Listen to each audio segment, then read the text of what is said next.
Hello everyone, welcome to Mechanical Sati. So today again we are going to discuss some more MCQs from the subject, that is project management. So this MCQs which we will be discussing here, this will be very beneficial for those students who are preparing for IPET, which is to be conducted this year for the first time. So as this is the lecture number 4, already we have uploaded 3 videos on project management. So if you have not watched those videos, then you can find them from the playlist of MCQs for iPad. Otherwise, I will also provide those links in the description box of this video.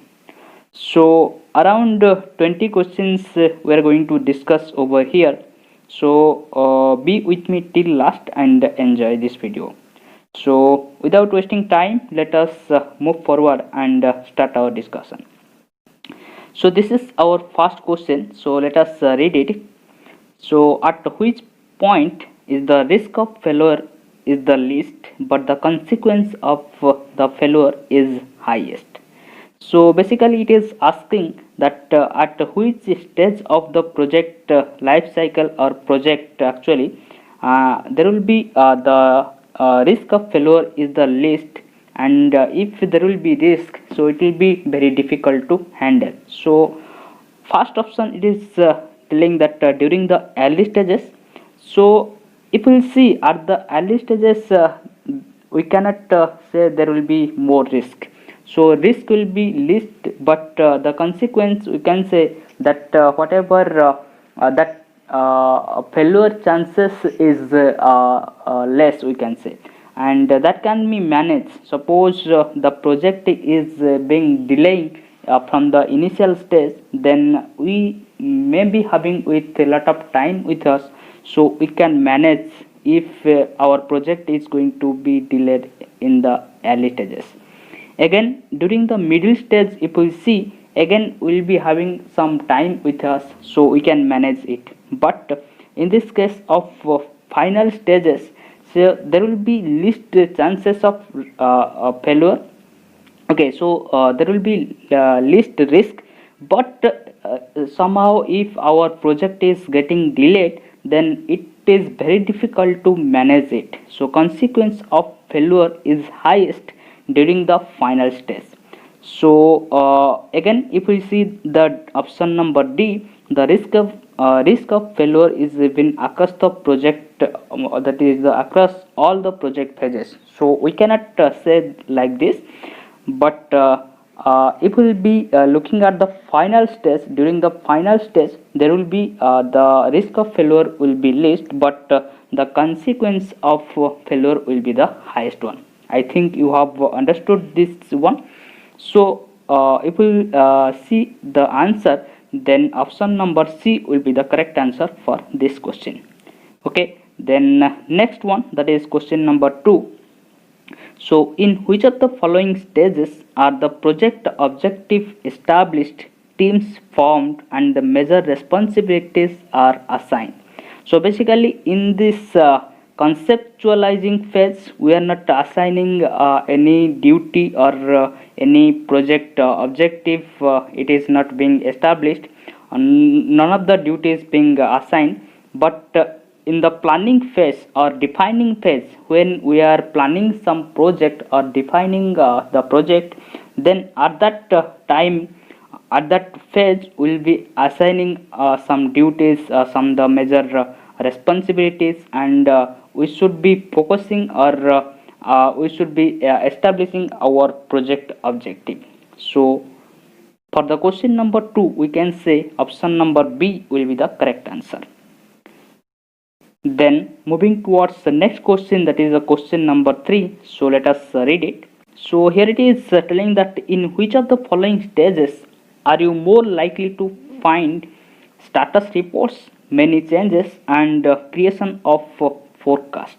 Options are over here: conceptualizing or the idealization phase, defining or planning. So these two options are same, quite same, and option number D is it is telling that executing.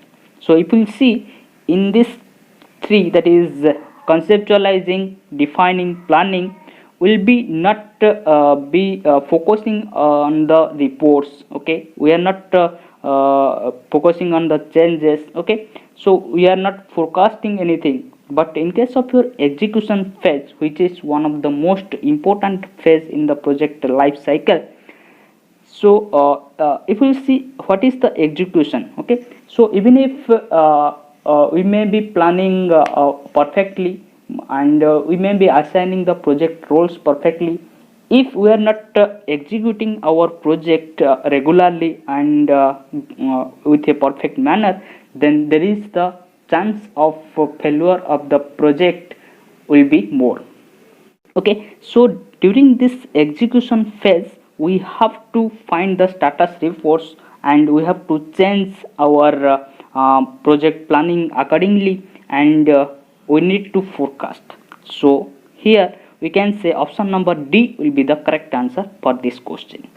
So we can check it over here. So option number D is the correct one. So next question, that is the question number 4. An uncertain event or condition that if it occurs has a positive or negative effect on the project objective is termed as what?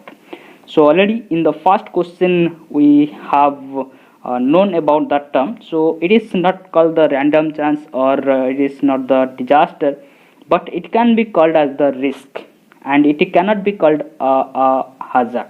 So this basically we can call this is as a risk. So option number C will be the correct answer for question number 4. So now moving towards next question number 5. So let us read it. So which of the following is not one of the steps in the risk management process?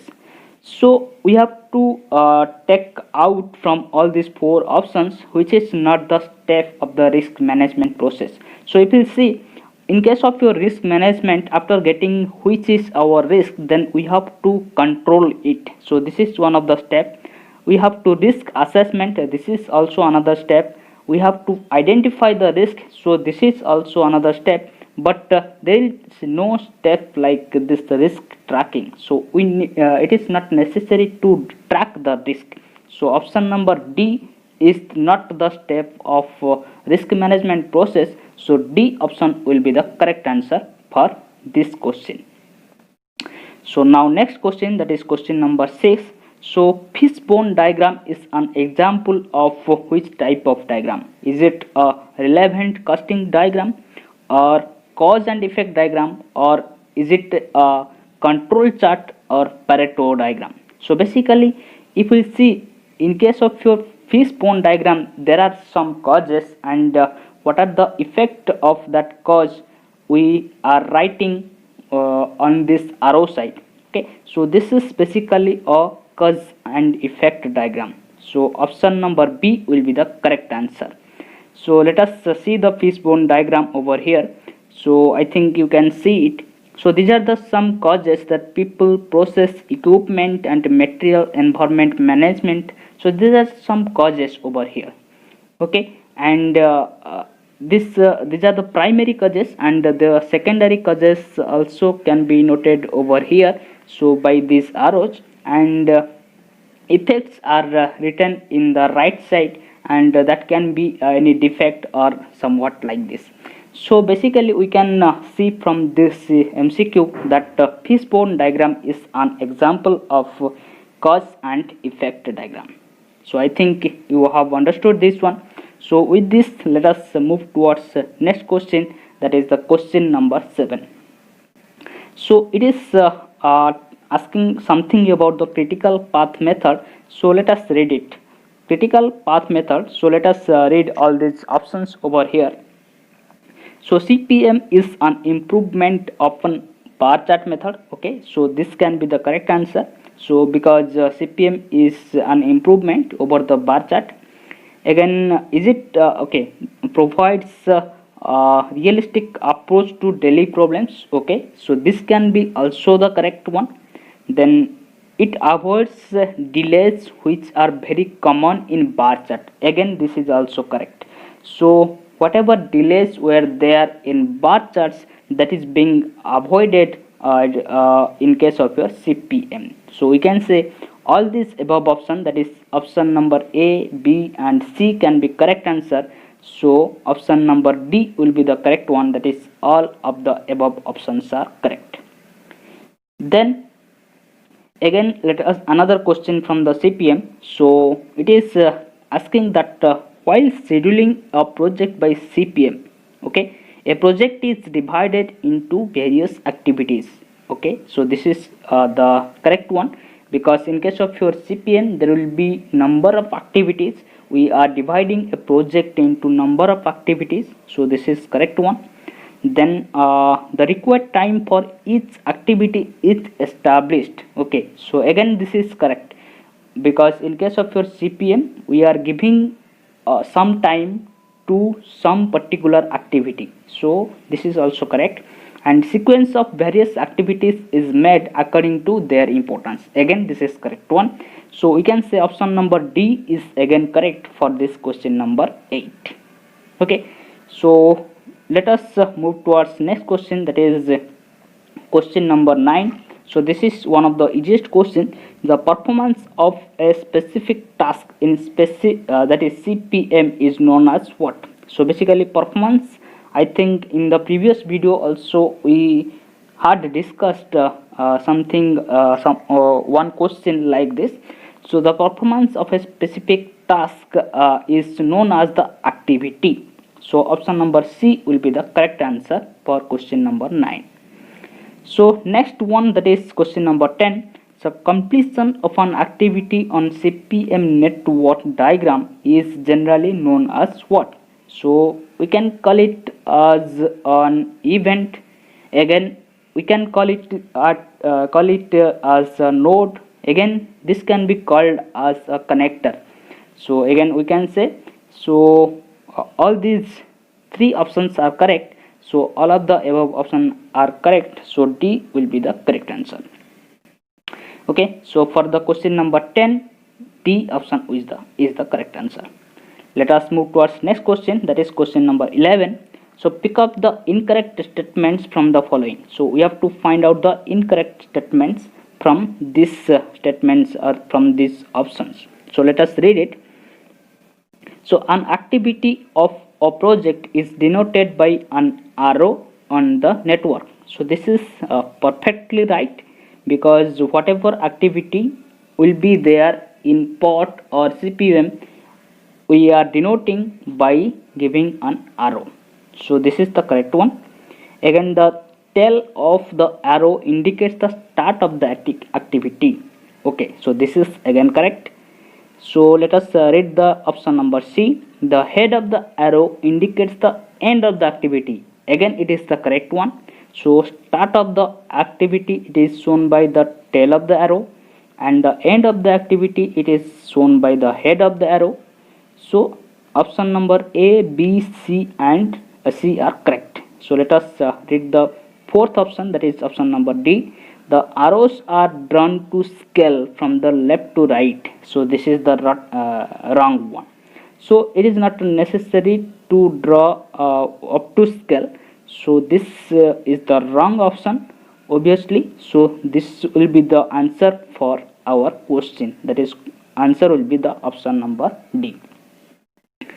So now let us move towards the next question, that is question number 12.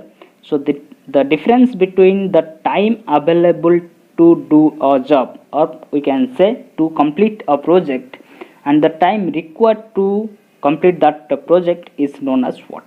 So basically it is the difference in between whatever time is available and the required time, that is we can call it as the float.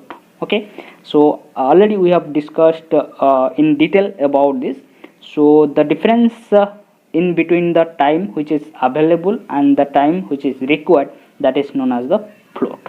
So option number D will be the correct answer for this question. So now let us move towards next question. Again here see, so the critical activity has what? So does the critical activity consist of maximum float or minimum float or zero float or none of these? So basically we can call any activity as a critical activity if it is consisting of zero float.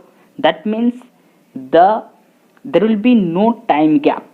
That means there will be no difference in between our available time and the time which is being required to complete that activity.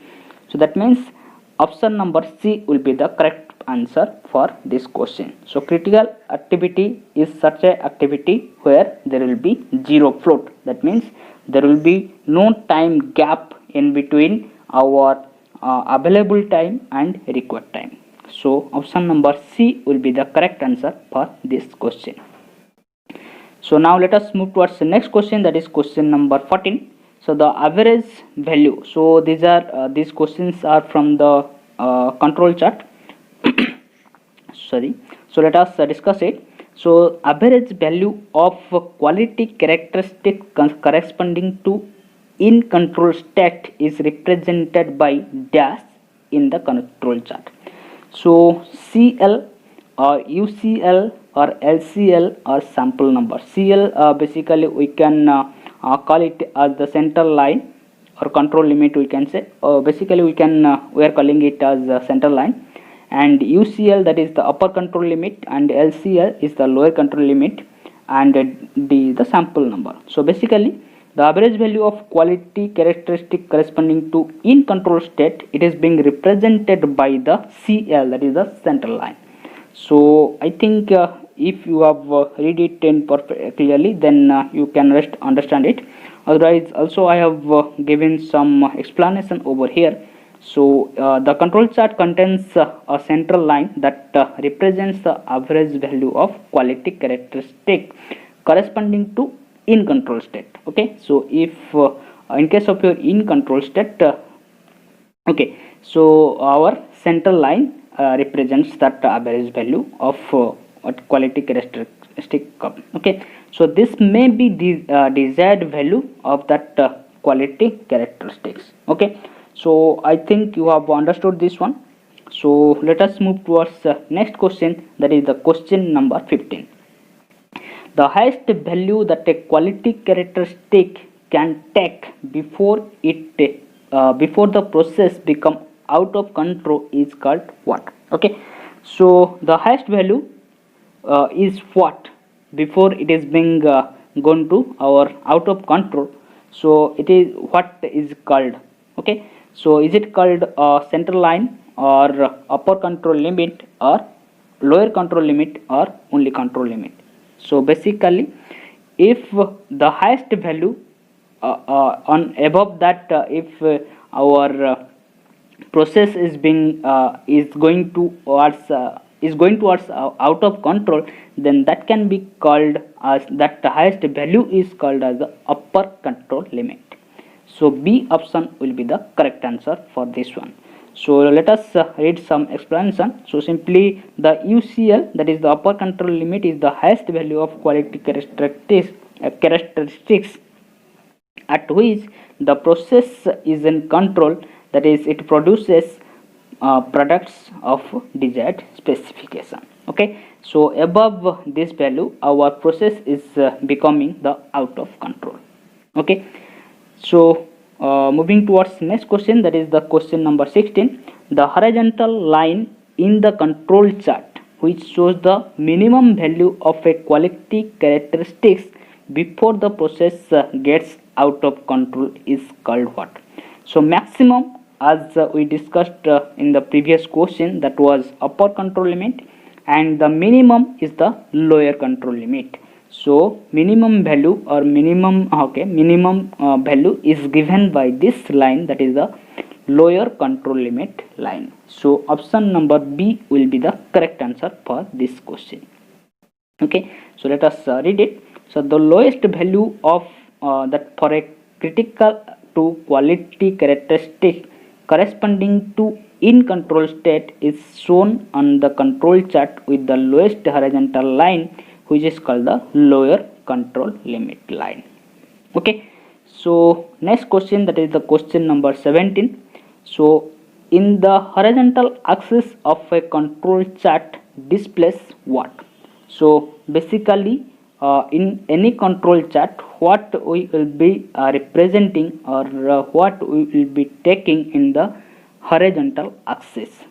Are we taking the sample number or time, or either sample or time, or neither sample or time? So basically we can take sample, or again we can take also time. Sample number can be taken in x-axis and time also can be taken in x-axis. So option number C will be the right one for this question, that is question number 17. So in any control chart, either sample number or time can be taken.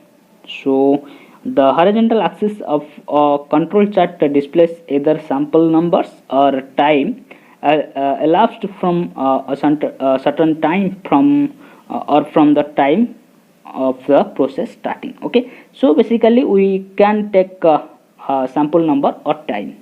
So next question: if a process has its operation with dash causes of variation, it is said to be out of control process. Okay, so what cause it is making the out of control process, or the to a process as the out of control? So which can cause it? So basically chance, can the chance cause or assignable cause, or neither chance or nor assignable or out of control? So we can say D option cannot be the correct answer. So either chance or assignable. Okay, so if we see, assignable can causes the variation. Okay, and it can cause any process to out of control. Okay, so option number B will be the correct answer for this question. So if we read the explanation over here, only assignable causes of variation are able to shift the process from in control to out of control. Okay, so if processes possess assignable causes of variation, then it is stated to be out of control. Okay, so this power is having with the assignable causes only. So it is not necessary to know about the assignable causes. So if you want to know, basically you can Google it and you can find it in detail. So I am not going in detail. So you can remember these things only. So assignable causes are the okay. So assignable causes can make any process from the in control to out of control. So option number B is the correct answer here. So next question, that is the OC curve. OC curve, that is the operating characteristics curve, can be used to determine the probability of what? Okay, so which type of error, that the probability of which type of error can be determined by using the OC curve. Okay, so can it determine the type 1 error or type 2 error, or both type 1 and type 2, or neither type 1 and type 2? So I think you have some idea about type 1 and type 2 error. So basically OC curve can determine the probability of type 2 error. Type 2 error means, so let us see it over here. So if we have concluded any process which is in control, but it is in actually out of control. Suppose we have concluded any process which was actually out of control, but we have concluded that as in control. So that type of error, it can be called as the type 2 error. But if will be what we can do, suppose there is any process which is in control, but we have make it as the out of control, then that kind of error we can say as the type 1 error. So let me repeat these things again. Suppose in case of the type 1 error, suppose any process which is in control, but we have concluded that process as the out of control, then that kind of error is known as the type 1 error. But suppose there is another process which is actually out of control, but we have concluded that process as the in control, then whatever error will be getting, that is the type 2 error, and that kind of error can be determined, that probability of that kind of error, that means type 2 error, can be determined by using the OC curve. Okay, so I think you have understood this one. Now let us move towards last question of the day, that is the question number 20, and one of the easiest question is this one. The process the process is manager follows during the life of the project is known as what? So obviously this is the project management life cycle. So it is not the project management or manager life cycle. So option number C will be the correct answer for this question. So a proven methodical life cycle is necessary to repeatedly implement and manage the project successfully. So basically option number C will be the correct answer for this question. So with this we have reached at the end of lecture for today. So if you like this video, then you can click on the like button which is given below. And one thing, if you are new here and if you have not subscribed our channel till now, then do subscribe it and press on the bell icon so that you can get all those notifications whenever we'll be uploading any new video in our channel. So do share it with your friends and colleagues, whoever is going to write IPAT. Okay, and these things I can say. So all the best for your exam. Keep studying, keep smiling, and stay healthy. So thank you for watching.